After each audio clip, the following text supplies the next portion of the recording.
நாம் இஸ்லாமிய புது வருடத்திலே காலடி எடுத்து வைத்திருக்கிறோம். ஹிஜ்ரி 1447வது வருடம் முதலாவது மாதமாகிய முஹர்ரம் மாதத்தை அடைந்திருக்கிறோம்.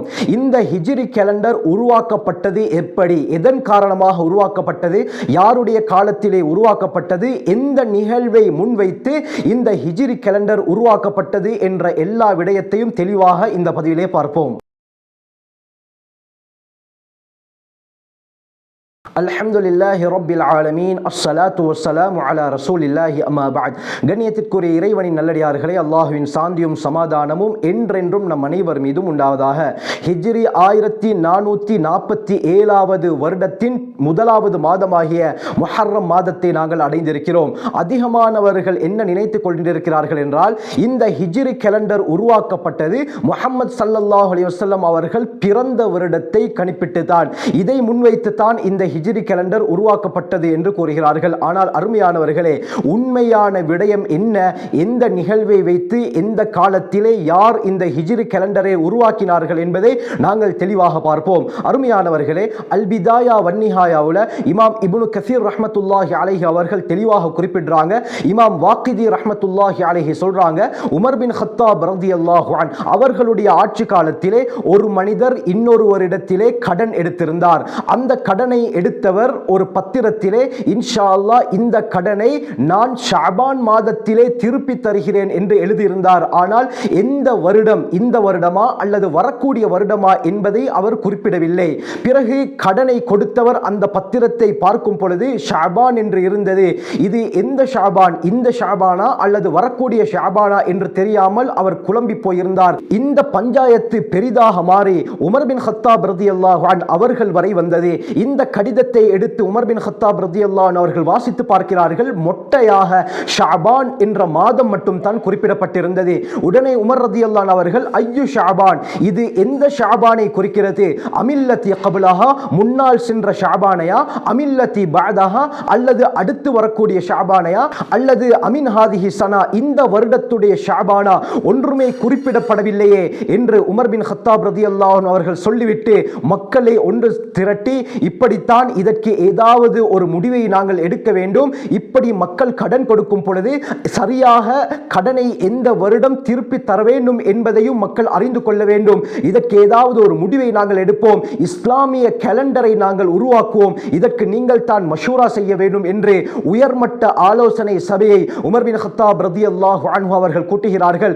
இந்த சந்தர்ப்பத்தில் அராத பஅதுஹும் அய்யுஅர்ரிஹு கமா துஅர்ரிஹுல் ஃபுருசு பிமுலூகிஹிம், பாரசீகர்கள் தங்களுடைய அரசர்களை கொண்டு எப்படி கேலண்டர் அமைப்பார்களோ இது போல நாங்களும் அமைப்போம் என்பதாக சிலர் உமர் ரலியல்லாஹு அவர்களிடத்திலே ஆலோசனை கூறினார்கள். அதாவது குல்லமா ஹலக மலிகுன், அந்த பாரசீக அரசர்களில் யாராவது ஒருவர் இறந்து விட்டால் அர்ரஹு மின் தாரீஹி விலாயத்தில்லதி பஅதஹு, அதற்கு பிறகு யார் புதிதாக அரசராக வருகிறாரோ அவர் அரசராக நியமனம் பெற்ற நாளிலிருந்து தங்களுடைய கேலண்டரை இவர்கள் அமைப்பார்கள், இதன் பிரகாரம் நாங்களும் அமைப்போம் என்று சிலர் ஆலோசனை கூற உமர் ரலியல்லாஹு அன்ஹு அவர்கள் இதை விரும்பவில்லை. சிலர் கூறினார்கள், அர்ரிஹு பி தாரீஹ் ரோம் மின் ஜமானி இஸ்கந்தர், ரோமர்களுடைய கேலண்டரை முன்வைத்து, அதுவும் குறிப்பாக ரோமர்களுடைய முக்கியமான அரசனாகிய தி கிரேட் அலெக்சாண்டருடைய காலத்தை வைத்து நாங்கள் கேலண்டரை அமைத்துக் கொள்வோம் என்று மஷூரா சொன்னதும் இதையும் உமர் பின் கத்தாப் ரலியல்லாஹு அன்ஹு அவர்கள் ஏற்றுக்கொள்ளவில்லை, சரியாக படவில்லை. சிலர் சொன்னார்கள், அர்ரிஹு மின் மௌலிதி ரசூலில்லாஹி ஸல்லல்லாஹு அலைஹி வஸல்லம், ஸல்லல்லாஹு அலைஹி வஸல்லம் எந்த வருடம் பிறந்தார்களோ அந்த ஆண்டை வைத்து நாங்கள் கேலண்டரை உருவாக்குவோம், இதையும் உமர் ரலியல்லாஹு அன்ஹு அவர்கள் விரும்பவில்லை. சிலர் சொன்னார்கள், அர்ரிஹு மின் மபஅதி ரசூலில்லாஹி ஸல்லல்லாஹு அலைஹி வஸல்லம், ரசூலுல்லாஹி ஸல்லல்லாஹு அலைஹி வஸல்லம் அவர்களுக்கு நுபுவத் எந்த வருடம் கிடைத்ததோ, நபிப்பட்டம் எந்த வருடம் கிடைத்ததோ அந்த வருடத்தை வைத்து நாங்கள் எங்களுடைய கேலண்டரை அமைத்துக் கொள்வோம் என்று சொன்னார்கள். இதையும் உமர் ரலியல்லாஹு அவர்கள் ஏற்றுக்கொள்ளவில்லை. இந்த சந்தர்ப்பத்தில் அலி பின் அபி தாலிப் ரலியல்லாஹு அன்ஹு அவர்கள் சிறந்த ஒரு ஆலோசனையை சொன்னார்கள்.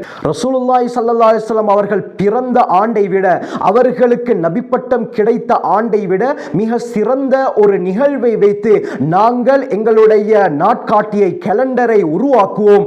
அதுதான் ரசூலுல்லாஹி ஸல்லல்லாஹு அலைஹி வஸல்லம் அவர்களுடைய ஹிஜ்ரத் நடந்த வருடம். இந்த ஹிஜ்ரத்துடைய பயணத்தின் காரணமாகத்தான் இஸ்லாத்திற்கு மிகப்பெரிய மறுமலர்ச்சி ஏற்பட்டது. முழு உலகத்திற்கும் இஸ்லாம் பரவுவதற்கு காரணமாக இருந்தது இந்த ஹிஜ்ரத் பயணம்.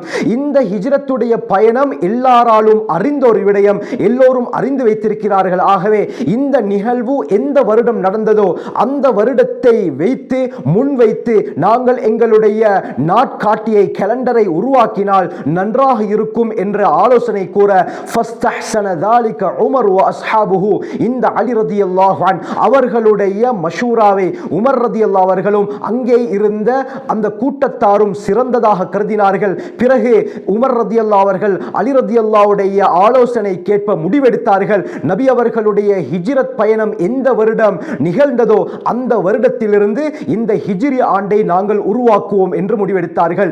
இந்த சம்பவம் நடக்கிறது ஹிஜ்ரி 17வது வருடம். அருமையானவர்களே, பிறகு உமர் ரலியல்லாஹு அன்ஹு சொன்னார்கள், எந்த மாதத்தை முதலாவது மாதமாக நாங்கள் வைப்பது?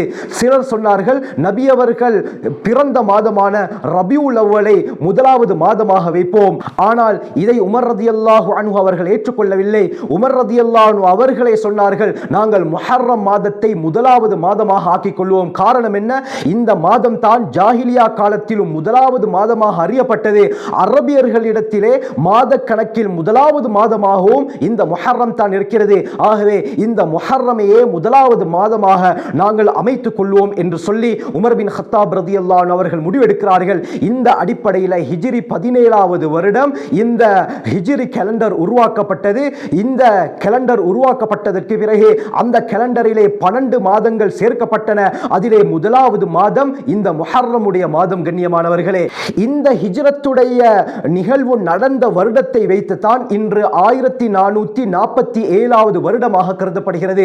அதிகமானவர்கள் நினைப்பது போல இந்த 1447 என்பது நபி அவர்கள் பிறந்த வருடத்திலிருந்து மட்டிடப்படவில்லை. மாற்றமாக நபி அவர்கள் தங்களுடைய 53வது வயதிலே மக்காவிலிருந்து மதீனாவுக்கு ஹிஜ்ரத் செய்தார்கள்.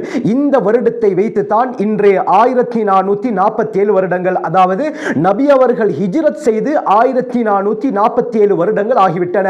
நபி அவர்கள் எப்பொழுது பிறந்தார்கள் என்று பார்க்க வேண்டும் என்று சொன்னால் இந்த 1447உடன் 53 வருடங்களை சேர்த்துக் கொள்ளுங்கள். ஏனென்று சொன்னால் நபி அவர்களுடைய 53வது வயதில் தான் இந்த ஹிஜ்ரத்துடைய சம்பவம் நடந்தது. அப்படி பார்க்கும் பொழுது நபி அவர்கள் பிறந்து இந்த வருடத்துடன் சரியாக 1500 வருடங்கள் ஆகின்றன. கண்ணியமானவர்களே, ஹிஜ்ரத் செய்து 1447 வருடங்கள், நபி அவர்கள் பிறந்து 1500 வருடங்கள். இப்படி இருக்கும் பொழுது ஸல்லல்லாஹு அலைஹி வஸல்லம் அவர்களுக்கு நபி பட்டம் கிடைத்து எத்தனை வருடங்கள் என்று பார்க்க ஆசைப்பட்டால், அருமையானவர்களே, இந்த 1500 இருந்து 40 கழித்துக் கொள்ளுங்கள். 40 கழித்தால் நபி அவர்களுக்கு நபித்துவம் கிடைத்து 1460 வருடங்கள் ஆகின்றன.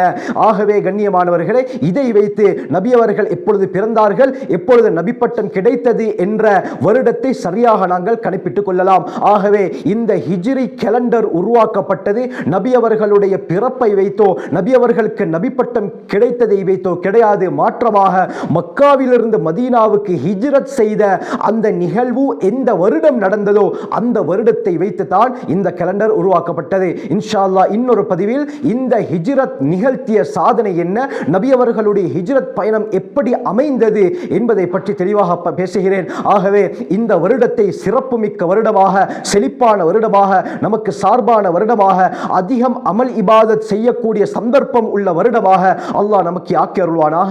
ஜஸாக்குமுல்லாஹு கைர். வாஹிரு தஅவானா அல்ஹம்துலில்லாஹி ரப்பில் ஆலமீன்.